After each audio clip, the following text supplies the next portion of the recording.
दोस्तों, क्या हुआ जब अयोध्या धाम पहुंचे? सैकड़ों वानरों, गिद्धों और भालुओं के झुंड देखे गए हैं, मगर अब एक और बड़ा चमत्कार हो गया है।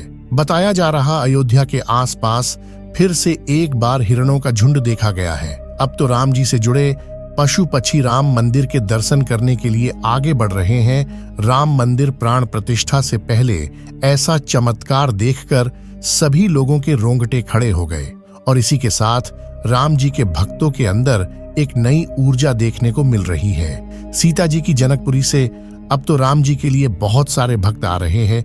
वो भी पैदल ही पैदल, कोई कुछ ला रहा है तो कोई कुछ और। बताया जा रहा है कि एक साथ 500 पोटरी बांधकर अयोध्या में ला रहे हैं। वही आपने देखा होगा कि बड़ोदरा में बनाई गई 108 फुट लंबी अगरबत्ती अयोध्या में भेजी गई है।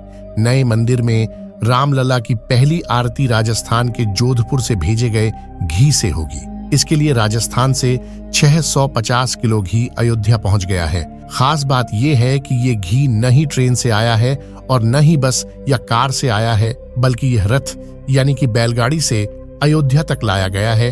और वही बताया गया है कि फर्रुखाबाद से राम भक्तों ने अयोध्या में 8 जनवरी को 21 कुंतल का घंटा भेजा है। बताया जा रहा है कि यह घंटा भारत का सबसे बड़ा घंटा है। जब यह घंटा राम मंदिर के अंदर बजेगा तो इसकी आवाज 20 से 25 किलोमीटर तक जाएगी। भारत के इतिहास में 22 जनवरी का दिन सुनहरे अक्षरों में दर्ज किया जाएगा। यह पल सभी के लिए बहुत खास और ऐतिहासिक होने वाला है। सभी राम भक्त इस ऐतिहासिक पल के साक्षी बनेंगे। दोस्तों, इस बात पर तो वीडियो को एक लाइक कर दीजिए और कमेंट में लिख दीजिए जय श्री राम। बता दें कि श्री राम जन्मभूमि अयोध्या में 70 एकड़ भूमि पर बने भव्य राम मंदिर में रामलला की मूर्ति की प्राण प्रतिष्ठा 22 जनवरी को होनी है। इस तारीख का सभी को बेसब्री से इंतजार है। लगातार भक्तों में मंदिर के उद्घाटन की उत्सुकता बढ़ती जा रही है। साथ ही अयोध्या के अलावा भी पूरे देश के कोने कोने में हर्ष और उल्लास देखने को मिल रहा है। इस भव्य कार्यक्रम की तैयारियां अंतिम दौर में हैं। राम मंदिर की प्राण प्रतिष्ठा का कार्य हफ्ते भर चलेगा। अब जैसे जैसे प्राण प्रतिष्ठा का समय नजदीक आ रहा है, वैसे वैसे कई चमत्कार अयोध्या में देखने को मिल रहे हैं। दोस्तों, आखिर अयोध्या में क्यों पहुंच रहे हैं सैकड़ों की तादाद में भालू और बंदर? आखिर कहां से आ रहे हैं इतने बंदर? क्या यह राम मंदिर दर्शन के लिए आ रहे हैं या फिर कुछ और ही मसला है? आइए जानते हैं। दोस्तों, प्रभु श्री राम ने रामेश्वरम से लंका जाने के लिए राम सेतु का निर्माण किया था। तब उस राम सेतु को बनाने के लिए वानर सेना ने महत्वपूर्ण भूमिका निभाई थी। ऐसा भी कह सकते हैं कि बिना वानर सेना के राम सेतु बनना असंभव था। साथ ही साथ अन्य पशु पक्षियों ने भी राम सेतु बनाने में अपना अनमोल योगदान दिया था, जिसमें कई गिलहरियां, भालू, गिद्ध शामिल भी थे। यानी कि सभी की मेहनत का परिणाम हमें आज एक मजबूत राम सेतु के तौर पर देखने को मिलता है। इसके बाद प्रभु श्री राम ने रावण का वध किया और वापस अयोध्या लौटे और तब धूमधाम से दीपावली पर्व मनाया गया।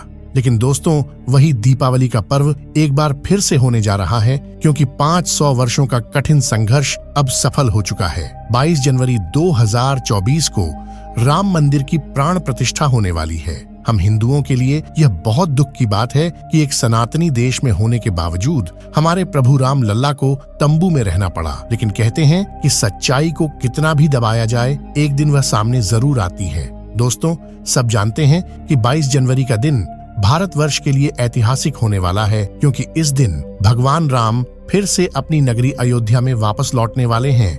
और इसी खास दिन के लिए भारत के प्राइम मिनिस्टर नरेंद्र मोदी जी खुद राम मंदिर का उद्घाटन करने वाले हैं। और इनके अलावा सीएम आदित्यनाथ योगी जी जैसे बड़े बड़े लोग भी इस कार्यक्रम में हिस्सा लेने के लिए आने वाले हैं। और इनके अलावा विदेशों में भी कई बड़ी हस्तियां राम मंदिर आयोजन देखने को आने वाली हैं। दोस्तों, राम जन्मभूमि अयोध्या वैसे तो भगवान राम के जन्म स्थान से पूरी तरह से जानी जाती है, लेकिन इसी अयोध्या में जब आप आएंगे तो आपको अयोध्या के मठ, मंदिर और गलियों में बंदर जरूर देखने को मिलेंगे। इन बंदरों को अयोध्यावासी हनुमान जी का रूप भी मानते हैं और इसके साथ ही उन्हें पूजते भी हैं। लेकिन दोस्तों, इसी बीच फिलहाल में कुछ बंदरों का एक साथ राम मंदिर में आना किसी आश्चर्य से कम नहीं है। दोस्तों, हाल ही में कुछ बंदरों के ग्रुप को अयोध्या राम मंदिर में देखा गया है। अब आप इसे चमत्कार कहिए या फिर कोई संयोग, लेकिन कुछ लोगों का मानना है कि भगवान राम के लौटने की खुशी में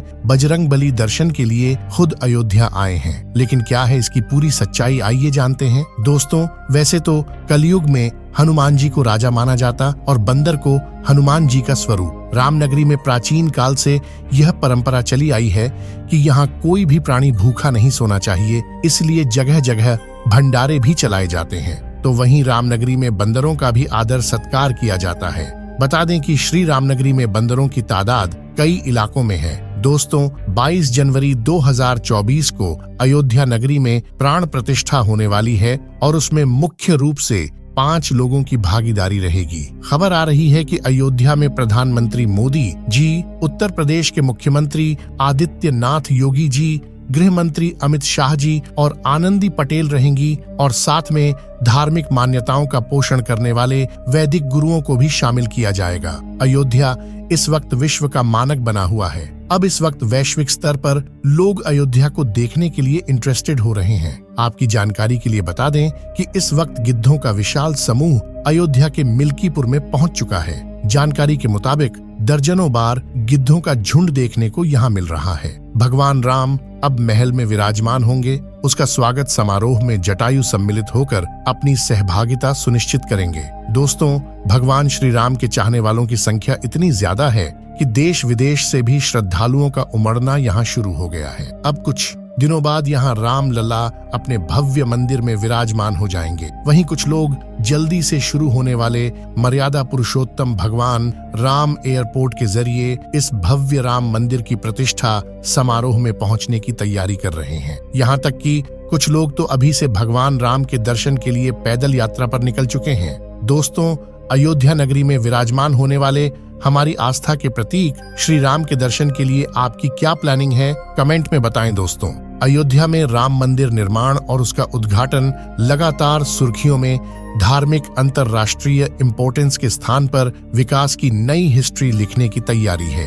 तमाम मॉडर्न व्यवस्थाओं के साथ साथ यहाँ शहर में सुविधाओं और व्यवस्थाओं का विकास किया जा रहा है। अयोध्या में एयरपोर्ट, रेलवे स्टेशन के साथ साथ बस टर्मिनल और आवागमन को सुगम बनाने वाली तमाम सुविधाएं विकसित की जा रही हैं।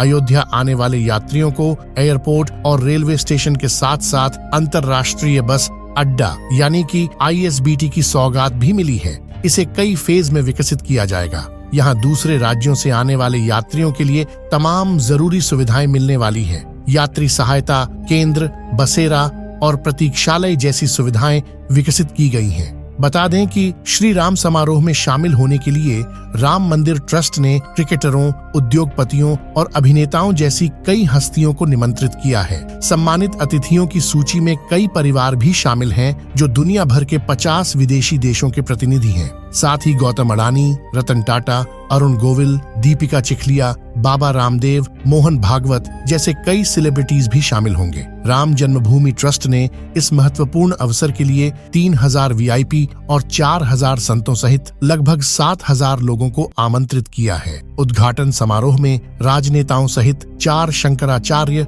मशहूर हस्तियों के 2 पुजारी, अन्य धार्मिक नेताओं सहित विभिन्न क्षेत्रों की कई हस्तियों को शामिल किया गया है। दोस्तों, फिलहाल अयोध्या से जानकारियां सामने निकल कर आ रही हैं कि मर्यादा पुरुषोत्तम श्री राम की जन्मभूमि अयोध्या नगरी में अचानक से गिद्धों का झुंड सामने आया है। सभी के मन में एक ही सवाल है कि आखिर कहां से आया यह गिद्धों का झुंड। किसी को कुछ समझ में नहीं आ रहा है। मतलब इस वक्त अयोध्या में बड़ी संख्या में गिद्ध पहुंच चुके हैं। यहाँ के लिए बहुत ही आश्चर्यजनक बात है। इसको भगवान की कृपा कहें या कुछ और। पशु पक्षी सहित अयोध्या में अब जटायु भी आ गए हैं। लोगों का मानना है कि निश्चित यह भगवान राम का प्रभाव है। दोस्तों, वर्षों पहले इन गिद्धों को बड़े बड़े खेतों में और जंगलों में घूमते हुए देखा जाता था, लेकिन आजकल उनकी जाति निरंतर विलुप्त होती जा रही है। अब फिर से आध्यात्मिक नगरी अयोध्या में इन गिद्धों को फिर से देखकर खुशी हो रही है। लगता है आध्यात्मिक नगरी अयोध्या में दिव्य शक्तियां भी बराबर अपना काम कर रही हैं। दोस्तों, अगर आप भी एक सनातनी हैं और श्री राम व हनुमान जी के सच्चे भक्त हैं तो कमेंट में लिखिए जय श्री राम। वीडियो को लाइक करिए, शेयर कीजिए अपने घर वालों के साथ, अपने दोस्तों के साथ और चैनल को सब्सक्राइब करके बेल आइकन प्रेस कर लें। जय श्री राम।